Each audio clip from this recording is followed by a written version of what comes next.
Glass ভাঙছিস জীবনে? না। কেন? ওর লস হবে। তুই কি কোনোদিন কোনো মানুষকে ঘুষি দিছিস? না। কারণ তাহলে ও বেচারা কষ্ট পাবে। তুই কি জীবনে কারো পেটে ছুরি ঢুকাই দিছিস? না। ও মরে যাবে, তাহলে ওর ফ্যামিলি ক্ষতিগ্রস্ত, লসে পড়ে যাবে। তুই কি কারো টাকা মারছিস কোনোদিন? না। তাহলে ওর ফ্যামিলি টাকার কারণে কষ্ট পাবে। তাহলে তুই কেন এত ছোট ছোট বিষয়গুলো খেয়াল রাখিস যে আরেকজনের লস হবে? তাহলে তুই এই মেয়েটার জীবনটাকে তুই কি করলি? তুই পুরো পৃথিবী আর পৃথিবীতে যা আছে সবকিছু বিক্রি করলে যে সম্পদ হবে, সবকিছু অর্জন করলে যে অর্জন হবে, এর চাইতে মূল্যবান তুই ওকে সতীত্ব থেকে বের করে নিয়ে আসলি। তুই তোর সামান্য ডিজায়ার ফুলফিল করার জন্য, যেটা আল্লাহ তোর জন্য বৈধ করেছে, কবুল বললে তোর বাপের দোষ, আল্লাহর তো দোষ না। তোর বাপের দোষ, সমাজের তো দোষ না।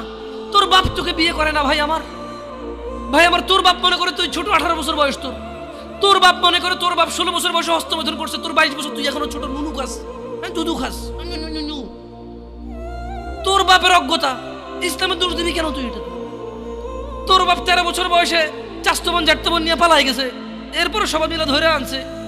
এরপরে তোর বাপের তোর দাদারা বলছে কলিযুগ শেষ হয়ে গেছে। 20 বছর আগের কথা বলতেছি আর কি। তোর বাপ 14 বছর বয়সে লুকায় লুকায় খেরেছিন ওই কি। আরে ভাই, আপনি শহরের ভাই, শহরের বয়স করতে হয়েছে। হ্যাঁ, আর সব মানুষ শহরে গেলাম, আমি দেখছি তো। ঢাকা শহর খালি হয়ে যায় কেন তাহলে ঈদে?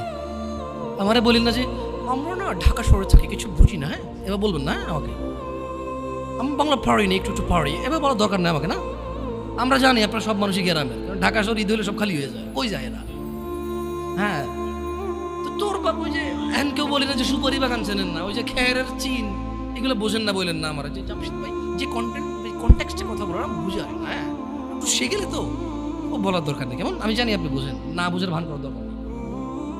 আচ্ছা, তো তোর বাপে 14 বছর বয়সে এই আশবাগানে যে জেনায় লিপ্ত ছিল, তোর বয়স 25, কয় এখনো ছেলেটা বড় হয়নি।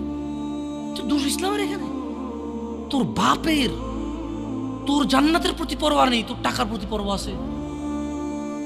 তোর বাপ তোর জান্নাত সেভ করতে চায় না, তোকে নাকি ভালোবাসে। তোর বাপ তোর ইজ্জতের পরোয়া করে না, তোকে নাকি ভালোবাসে।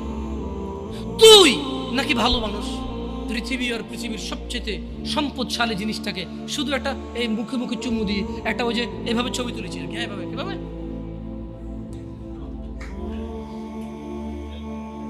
এরপরে ফোল্ডার বানায়, ফোল্ডার লক করে রাখছে যাতে কেউ না জানে। এরপরে ওই মাইয়ের বিয়ে ঢেকে গেলে ধমক দেয়, ছবি পাঠাবো একটা করে।